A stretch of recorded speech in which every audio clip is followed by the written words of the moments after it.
wanna know you. Talk to me. So if there were any questions about my age, this song playing in the background will definitely answer those questions. So this was high school for me. Without further ado, let's get started. Hey guys, welcome back to my channel. I am back with you with another career video for you. And this one, actually, I have not seen covered. Not to say that it hasn't been covered, I just haven't seen it on YouTube. And it is how to travel like a boss. Now, there are a ton of videos out there about things that you should bring and what would fit in your suitcase, and I've made actually a couple of those videos. But this is more on the corporate side. And so imagine a scenario in which you're traveling with your boss or your boss's boss or someone who's just an expert traveler. And you want to know what to do. You want to make it a seamless experience. You want to just be in there and sort of be part of what's going on and look like a pro, even though you might be less experienced on the travel front. So I thought that I would lend you these tips and things that I would suggest to anyone who is traveling regularly for business. Also, this video will have a small little mini haul at the end, so stay tuned at the end for a few little goodies that I've picked up, some clothing items, including a try-on. So the first tip that I'm going to give you is to be prepared to get through the airport as quickly as possible. So when you're traveling with executives, traveling with them is old hat. They travel all the time. They want to get in the airport, in and out, very little fuss. And so the whole point when you're traveling with someone on a business trip is to make sure that you can be part of that process. A big help to you will be to sign up for, I have notes down here, sign up for global entry. Now, you probably have heard of TSA PreCheck, and I'll get to that in a moment, but I'm saying sign up for global entry because global entry is that next level of trusted traveler. It is basically like TSA PreCheck, but it also applies to your international trips. And so you quickly can land, fly in, check in at a kiosk, and speed right through customs. The reason that I say to go for global entry is the process is very similar to TSA PreCheck. It is the same appointment that you would do to show up. They might ask you a few more questions, I think, than TSA PreCheck, and it will also give you TSA PreCheck. Global entry is $100. TSA PreCheck is $85. And so for an extra $15, you can have similar trusted traveler status for your international travel as well. And even if you don't do a lot of cross-ocean traveling, that comes in handy when coming from Mexico and Canada because you can just speed right through customs and it's not a problem or an issue. So if you want more information about TSA PreCheck, global entry, I will put the link to the websites down below. Again, the cost for global entry is $100. The cost for TSA PreCheck is $85. By the way, this is for US citizens only, so if you're watching internationally, this would not apply to you. But if your country has the equivalent of those offerings, I would suggest that you ask for it or you apply for it. One thing to note is that it also lasts for a very long time. So that $100 gets you 5 years of access if you're approved for the program. So it's $20 a year and well worth the cost. I have yet in the past, really, I've had TSA PreCheck now for almost 5 years. I have yet to travel with an executive who doesn't have it. And so I would highly suggest that you get it too. And a lot of workplaces will cover it for their employees. So that's another benefit, but make sure you check with either your HR department or your direct supervisor first. A bonus to that, so the cherry on top of that would be to apply for Clear. And Clear is another level of access to preferred positioning in the security screening lines, and it also allows you to access the security checkpoints without showing any identification. It basically uses biometric screening, where you put your fingerprints on the touchpad. It identifies you through your unique fingerprint, shows a picture of you on the screen. They match it to the picture. They look at I think you scan your boarding document, and then they walk you to the front of the security line. So if you've ever been at the end of a very long security line and you see people being walked up to the front, they have Clear. Clear is a little bit more expensive. It's actually about almost double, if you have no discounts, what global entry is. But if you have preferred status on certain airlines, if you have certain credit cards, it will come. Clear is available at a reduced price. I will also link to the Clear website below, and they will tell you what partnerships that they're a part of, or maybe some corporations also negotiate a discount.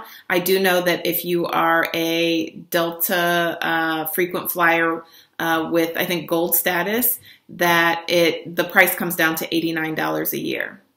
So I would highly recommend it. I do have that. The nice thing about that is as well that if you have a partner or a significant other and you have access to Clear, they can have access for another $50. And if you have children, I think 12 or 13 or under, they automatically can go through with you as well. So Clear is another thing to have that will just make your experience all the more better at the airport. The one thing to mention about Clear is that it is not available at all airports. However, it's a pretty rare exception, at least at the airports that I fly in, do not have Clear. And you get spoiled by Clear, and you know, sometimes you're disappointed if you don't see it at the smaller airports.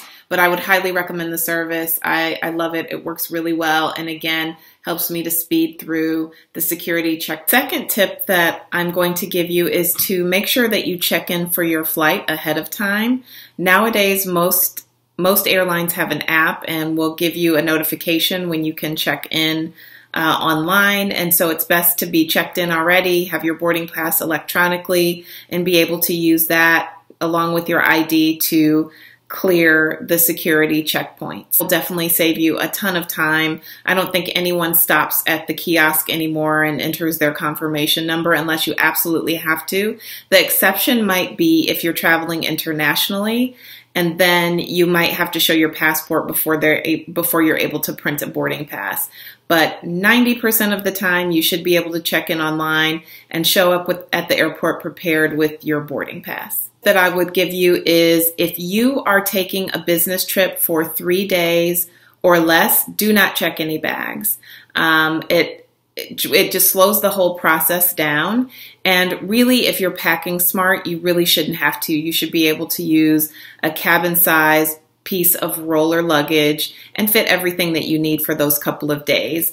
Ladies, make sure you consolidate on the shoes that you're wearing. I usually have a pair of flats on in the airport and have a pair of pumps in my bag. But you can pack optimally so that you only have one carry-on and one personal item. That will save you a ton of time at the airport. The fourth tip I just mentioned a little bit, but I want to re-emphasize: wear walkable shoes in the airport. Usually when executives travel, they are tight on time. They have it timed down to the minute.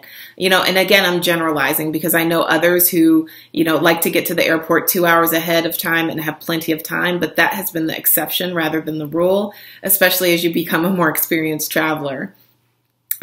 So wear some walkable shoes that look nice. Don't wear, New Balance with your pencil skirt. Get a nice pair of flats that look good and are comfortable and pack well, and wear those, and save the heels unless you can walk in them very fast for the business meetings the next day or that evening. You want to make sure that you're as comfortable as possible getting to and from in the airport. And usually I am with male executives and they have longer legs than I do, so they walk kind of fast. So it's best to be able to keep up, and it's easier to be able to keep up if you have on flat shoes. Also, this is sort of this would be number 4B, is minimize the extra stuff that you have to take off at security. So the day that you're traveling, maybe leave the belt at home. Ahead of time, maybe take off your necklace. You usually can leave on your watch and your earrings and items like that, but you want to make sure that nothing, you're only going to have to go through the metal detector once, and you're going to have a clean bill of health going through. Of course, we all get randomly selected. That happens to be me more times than I think is necessary. But if you can help it, you don't want to give them any reason to pull you aside and have to rescreen you. Also, you want to do a double check, and this goes without saying, for any water bottles that you might have in your bag. I am a very seasoned traveler, and just last week I got stopped because I forgot that I had a water bottle in my bag. So it happens to the best of us, but try to avoid that. Number 5 is to have the right gear. Now, this goes a little bit into the other videos that I see here on YouTube. So I would suggest, as far as travel gear, that you have a cabin-sized roller bag of the best quality you can afford. And determining quality is going to depend on a couple things. It's going to depend on how often you travel. If you're traveling quite a bit, you probably want to invest in a suitcase that's a bit nicer. I would suggest brands like Briggs & Riley or Toomey, because what's going to happen is you are going to throw your luggage around. It's going to get stuffed in overhead compartments. People are going to jam their stuff in with them, and you want to make sure that your suitcase is going to stand the test of time. If you were to buy a lesser quality brand, then you're just going to end up replacing it more times and likely spending what you would have spent on one good, especially cabin-sized suitcase. So I would highly recommend that you do the very best that you can and buy the very best quality you can. If you're traveling infrequently, then certainly, I would suggest, Samsonite's a good brand, but preferred, travel brands. And this has nothing to do with brand and everything to do with quality and warranty, are Toomey and Briggs & Riley, which usually have a lifetime warranty, and the place that you buy it from will repair it for free. And I've experienced this. The only time that's not the case is if you move from the location where you bought your suitcase originally, then it's a small shipping charge for them to, or a small charge for them to make a repair, but you can bring it in as many times as you want to get something repaired and touched up. I would also suggest on that bag that you mark it so it's easily identified. Everybody has a small black carry-on bag. And so if you can get it in a color that will make it stand out, that's helpful. But even, a unique luggage tag or a piece of tape, or I have on Etsy, there is a seller who makes, it's just my name and it's embroidered on a pink tag because that's my color. That helps identify my suitcase out of the crowd. And there's no question when we're getting bags out of the overhead cabin, when the next Briggs & Riley traveler next to me has the exact same suitcase, whose bag is who. So I would certainly recommend that. Now, as far as travel is concerned, I would also recommend a second personal size bag, and I would suggest that to be a work tote, and I suggest that you get a structured one. I know Neverfulls are very popular. Louis Vuitton Neverfulls are very popular as a work bag, but because they're not structured, they don't work as well if you're trying to put it on top of your carry-on suitcase and wheel it through the airport. You usually want something that's going to be structured and hold up on the sides, and your laptop's in there, your agenda's in there, your iPad is in there, or your phone, and everything that you're just going to want at your fingertips should be there. And that's one that you can just slide under the seat in front of you. My work tote happens to be a structured Chanel bag, and yes, I do slide it under my under the seat in front of me. It's just I bought it to be durable. The leather is high quality, and the bag is still in very good shape. So I would recommend that for sure. I would say to declutter that bag before you travel. I tend to just throw crap in my bag. By the end of a month, I could have 20 pens, 20 ink pens in there, you know, random headphones, that type of thing. You want to declutter it, not for the look of it, but just so it won't be as heavy. So again, it's just that being able to move and speed through the airport is going to be helpful. In that bag, I would also suggest putting a light shawl or something that can keep you warm on a chilly flight. If you're flying first class, they do provide a blanket for you, but if you're not, they generally don't. I know on Delta flights and Comfort Plus, they will also give you a blanket, but if you are in economy, they usually only have a few blankets to go around. So you want to make sure that you're not freezing on a flight. I would suggest something like this weight. This is my Louis Vuitton shawl, and what I like about it is these are actually quite warm, and they, you know, if it's folded nicely, they travel very small and they're extremely lightweight. And so anything like this, anything like a pashmina is really going to do you well and keep you warm, and can double as a whole lot of other things as well. And then the last thing that I would suggest to go into that structured tote would be a non-perishable snack. So a granola bar, a protein bar, something that you can keep in there that's going to give you a little sustenance. I know on a lot of flights they don't serve a meal, and sometimes they push the limits to how long you're on a plane without any food. And it's not always up to you when you're going to stop for breakfast, lunch, or dinner.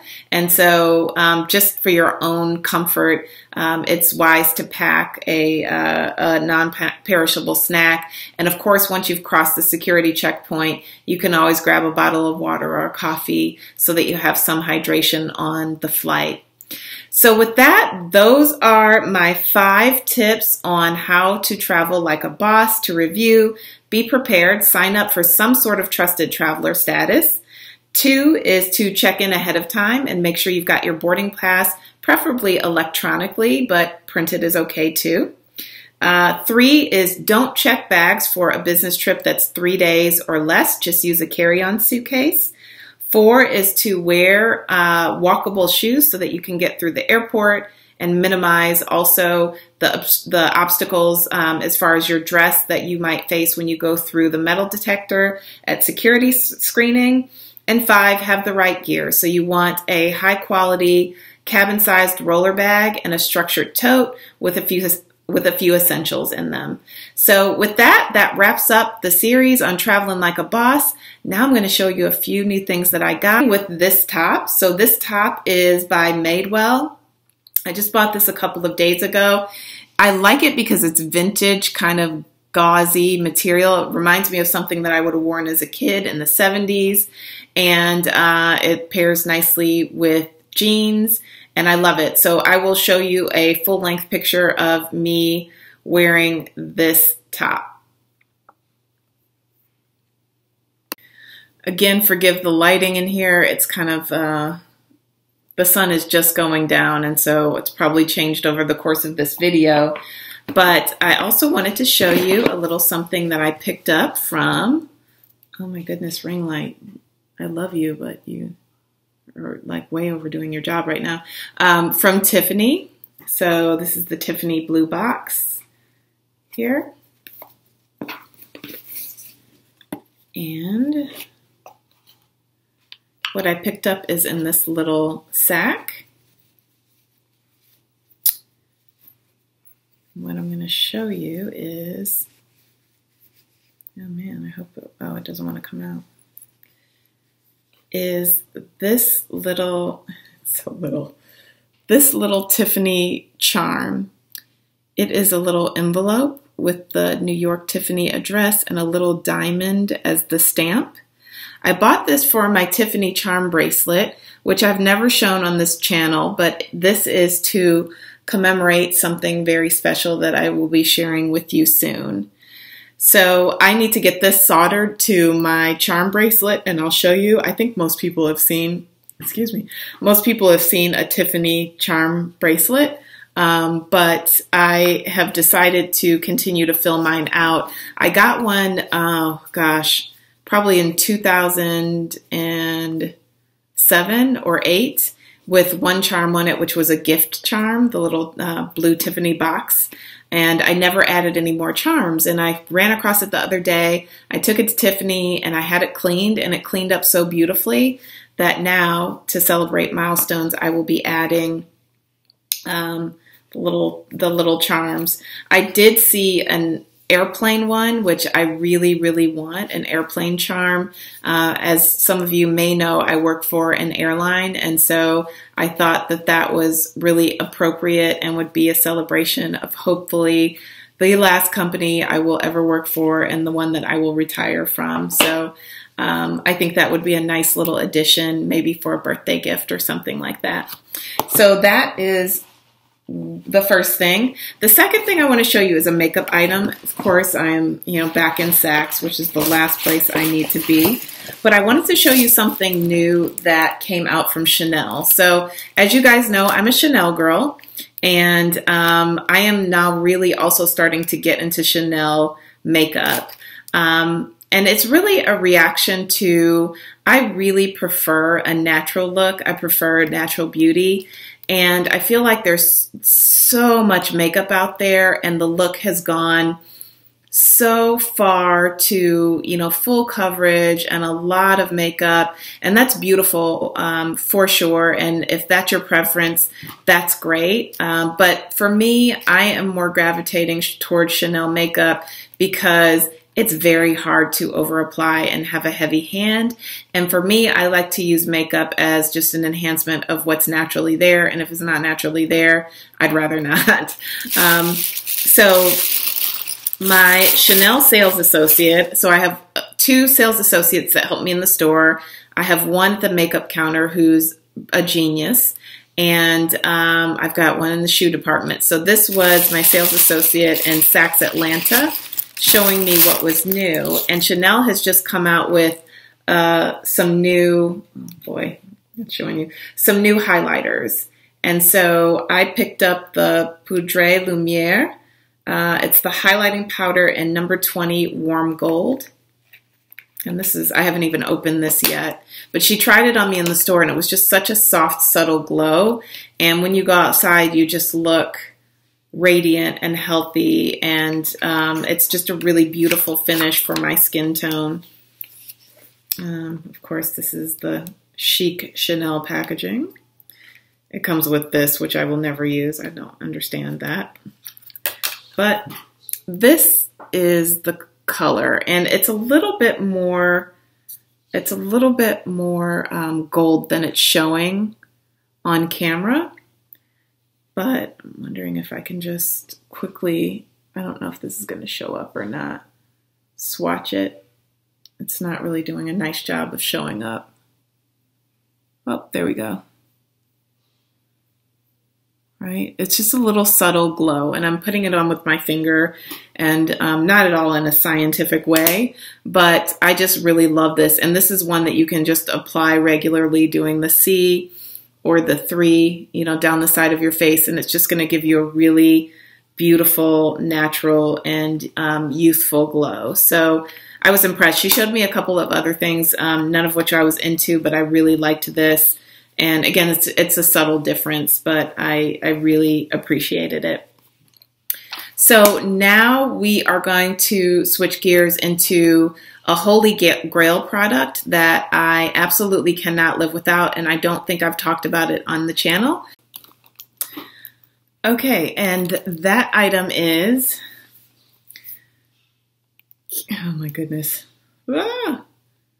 this ring light, Kiehl's. So this is the Kiehl's Creme de Corps body lotion, and I cannot live without this. I put this all over my body every single day. I'll put a picture on the screen, but I love it. Now, this lotion is pricey. The size that I'm showing you is a liter, and a liter will last me probably about 6 months. And the price of a liter is $75. But if you divide that by 6, it really kind of breaks down to being a bottle of regular lotion from the drugstore every month. If you really think about what you're paying for this. This is so creamy. It is so hydrating. It is not greasy. It sinks right into your skin. And I will never, ever do without this. If I ever have to strip down to bare bones, I will make sure that I have money for Kiehl's. If I have to save $1 a day, I will make sure that I have money for Kiehl's. I can't more highly recommend it. If you struggle with dry skin, if you want something that sinks into your skin and leaves it soft and hydrated and smooth, this I would highly recommend. The next thing that I want to show you is probably going to shock you, and it is a handbag. And if I ever buy a handbag that is not a high-end designer, and the answer is rarely, but yes, I do. The other day I was in Anthropologie and I saw this beauty. And I thought that it was so cool because it's kind of like splattered paint. And it's interesting because my style is very classic, but I'll throw some graffiti on it. It's kind of, edgy classic, so to speak. And so this was right up my alley. This is a clutch and it has a magnetic, sort of closure. And it also has a strap, which I will probably never ever use on it. So you could wear it. It's long enough to wear crossbody for sure. But I wouldn't do that. I think that's a little too, at least the strap style is a little too 80s for me. But I love the clutch, and it's got a zipper at the top that you can put stuff in, and then it's got a pocket here. And let's see if I can see any information on the tag. Nope, no helpful information on the tag, but this was $58, and I could see this with, some jeans and a t-shirt. I could see this. You could even really do this with a business suit. Like if you did an all black business suit and wanted to pop it out and make it edgy and wear some gold pumps, you could do that. I thought this was just so cool. I love that it's got the gold hardware, the black trim, and I am not sure. I don't think that this is leather. I'm pretty sure. Yeah, I'm pretty sure it's vegan leather. Yeah, from smelling it and feeling it. But I thought this was the coolest little clutch, and I look forward to carrying this. And maybe I would even, no, I'm not going to lie. I'm never going to use the crossbody strap. So that I am going to enjoy. Now moving on to a couple more clothing pieces that I picked up. One is from Nordstrom, and it is this halogen striped shirt dress. And I'm going to put a picture of me wearing it on screen. I would say it's midi length. And what I like about it is it's got all kinds of different patterns. So it's got the cuff is a different pattern than the sleeve. It's got this ruched part, which is different than the other side. It's just very visually interesting. Even the hem at the bottom is asymmetric. And so I think it looks really good on. I think the picture that I'm going to show you is wearing also my Christian Louboutin Arizas. But there's tons of things you could pair that with, and you could wear it to the office. You could wear it on a weekend, to a picnic, whatever the case might be, even a summer date night. I think it would be pretty. The last thing that I'm going to show you is another dress. And this is another item that I got from Anthropologie, and I'll put a picture of me wearing this on the screen. But this is sort of a wrap cross front midi length dress, and it's got a ruffle detail on the bottom, but it's so pretty and colorful, and I am planning on wearing it. I have a wide belt that I've had for years. Again, one of those forever purchases from Loft that I absolutely love, that I know will look great on the waistband of that. But I did throw it on and take a picture of this so that you could see how it looks on my frame. Both of these items are still available in store, and so I will link those items below in case you are interested.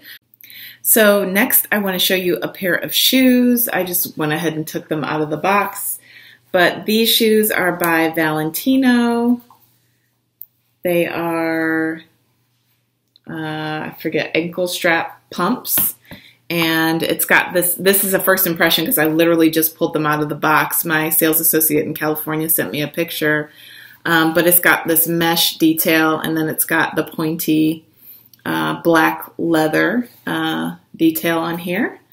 And I will put the name of these shoes in the on the screen for you right now. But I think these are really cute. I'm going to give them a try. They're in a size 41.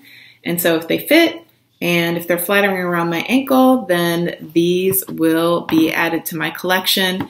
If not, I will be trading these in for a pair of Christian Louboutins that I have my eye on. So we will see. Verdict is out on this, and I will let you know via words on screen whether I've decided to keep them or not and if they fit. Usually a 41 in Valentino does fit. Both dresses I got in a large, so wearing size large for me, which is my typical size. So I would say they are pretty true to size. I might have been able to size down in the stripe